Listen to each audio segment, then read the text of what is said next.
नमस्कार मित्रों, steno for all में आपका स्वागत है। हम आपको 80 शब्द प्रति मिनट की गति से हिंदी डिक्टेशन उपलब्ध कराने जा रहे हैं। तैयार रहें।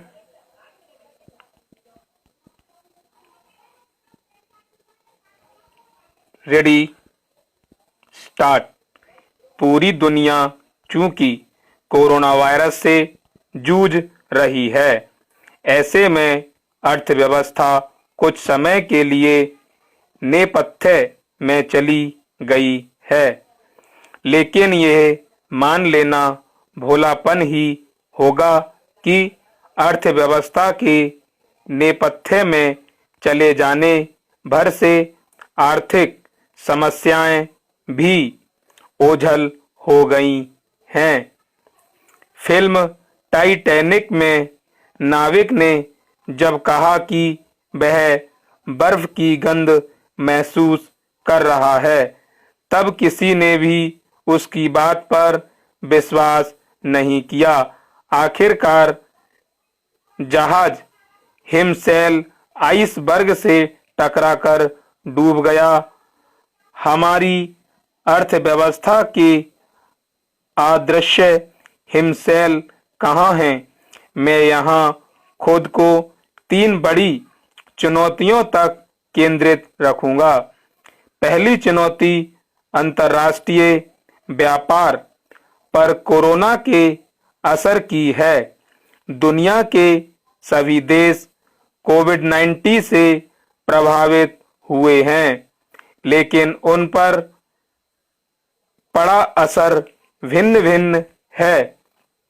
इससे उत्पादन और व्यापार का पूरा परिदृश्य उथल-पुथल भरा हो गया है, और ये कोई नहीं कह सकता कि अंतर्राष्ट्रीय व्यापार में स्थिरता कब लौटेगी।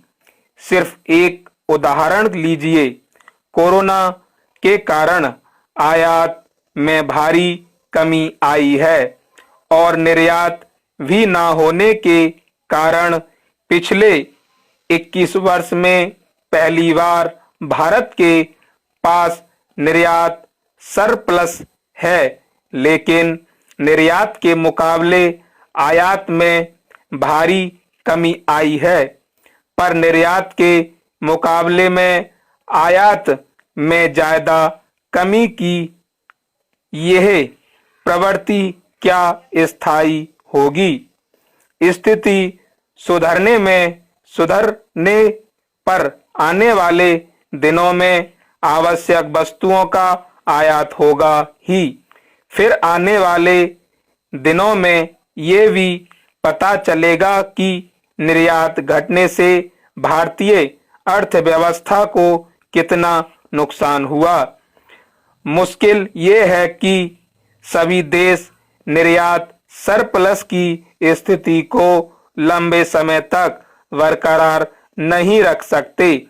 मांग घट जाने के कारण अनेक देशों के पास अनबिकी वस्तुओं का स्टॉक जमा हो रहा है। ये कैसे बिकेंगी? ऐसी स्थिति में अंतर्राष्ट्रीय मुद्रा कोष और दूसरी संस्थाओं के सुझावों का ध्यान आता है। उनका कहना है कि सरकारों को उपभोक्ताओं की खरीद क्षमता बढ़ाने की कोशिश करनी होगी।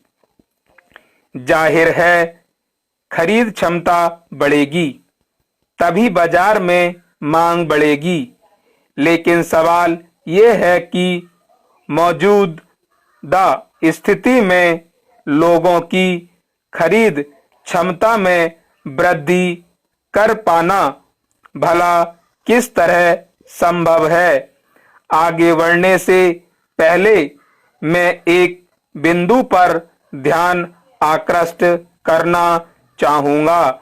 मेरा मानना है कि घरेलू अर्थव्यवस्था की बदहाली का कारण कोविड-19 महामारी है, जिससे वैश्विक मांग बुरी तरह प्रभावित हुई है। इसलिए मैं अंतर्राष्ट्रीय मुद्रा कोष द्वारा खरीद क्षमता बढ़ाने के सुझाव से सहमत नहीं हूं। वैश्विक बदहाली के कारण घरेलू स्तर पर सरकार के लिए लोगों को खरीद क्षमता में वृद्धि कर पाना संभव नहीं है। उपभोक्ताओं की खरीद क्षमता तो तभी बढ़ेगी जब वैश्विक अर्थव्यवस्था में सुधार के चिन्ह दिखाई देंगे। ऐसे में सरकार का क्या करेगी? ऐसी स्थिति में खरीद क्षमता बढ़ाने के मामले में मैं वित्तीय और आर्थिक नीतियों की पारंपरिक संदर्भ पृष्ठभूमि का इस्तेमाल करूंगा। मौद्रिक नीतियों का मानक तय करने के लिए वैश्वीकरण बहुत महत्वपूर्ण है। अब किसी भी देश की आयकर और कॉरपोरेट टैक्स की दर उसकी प्रतिद्वंदी अर्थव्यवस्था के परिप्रेक्ष्य में तय होती है। जब मोरारजी देसाई आयकर की दर को 95% से ऊपर ले गए थे, तब आयकर दाताओं के पास बचने का कोई रास्ता ही नहीं था। वैसे में आयकर दाताओं ने टैक्स बचाने के लिए अपनी आय छिपाने का विकल्प चुना था। लेकिन अब जब आय और संपत्ति देश की सीमाओं से परे गतिशील हैं, तब किसी भी देश के लिए अपने धनी करदाताओं के लिए आयकर बढ़ाकर अपने राजस्व में वृद्धि करना संभव और व्यवहारिक नहीं है। और एक प्रतिद्वंदी विश्व बाजार में अप्रत्यक्ष करों और शुल्कों को वित्तीय नीति के मनमाने प्रयोग के तौर पर इस्तेमाल नहीं किया जा सकता, जैसा कि डॉक्टर मनमोहन सिंह ने 3 दशक पहले किया था। न ही हमारी सरकार निचले स्तर के 40% लोगों पर आयकर थोप सकती है जिसके पास कोई आय नहीं है और जो कुछ ही महीने पहले सड़क और रेलवे लाइन से होकर घर लौट रहे थे। देश का मध्य वर्ग आयकर चुकाता है, लेकिन कुल कर राजस्व में उसकी हिस्सेदारी बहुत कम है। ऐसे में सरकार को मौद्रिक नीति पर ही निर्भर रहना पड़ेगा। पर मौद्रिक नीति में सब कुछ अर्थशास्त्र पर निर्भर है। ऐसा भी नहीं है कि आमतौर पर माना जाता है कि बड़े राष्ट्रीयकृत बैंक और उन्हें नियंत्रित करने वाले रिजर्व बैंक ही मौद्रिक नीति के केंद्र में है, जबकि रिजर्व बैंक पर राजनीतिक नियंत्रण ही कटु सच्चाई है।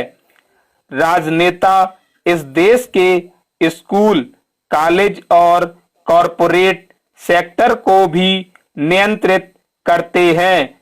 इसलिए राजनेताओं के प्रत्यक्ष परोक्ष समर्थन के बगैर रिजर्व बैंक के लिए बैंकों का संचालन करना असंभव है। उर्जित पटेल ने अपनी ताजा किताब में कॉरपोरेट सेक्टर के हित में इंसॉल्वेंसी कानून के विलयन की जो बात कही, यह इसका ताजा उदाहरण है। इस महीने की शुरुआत में घोषित मौद्रिक नीति में रिजर्व बैंक की दुविधा ही सामने आई है। एक तरफ निवेशक भविष्य के बारे में चिंतित हैं, दूसरी ओर ब्याज दर कम नहीं हो रही। ऐसे में बैंक भला किसको कर्ज देंगे। ब्राह्म, एक जगह ये था सेक्टर के हित में इंसॉल्वेंसी कानून, सही कर लेना, इंसॉल्वेंसी कानून। स्टॉप।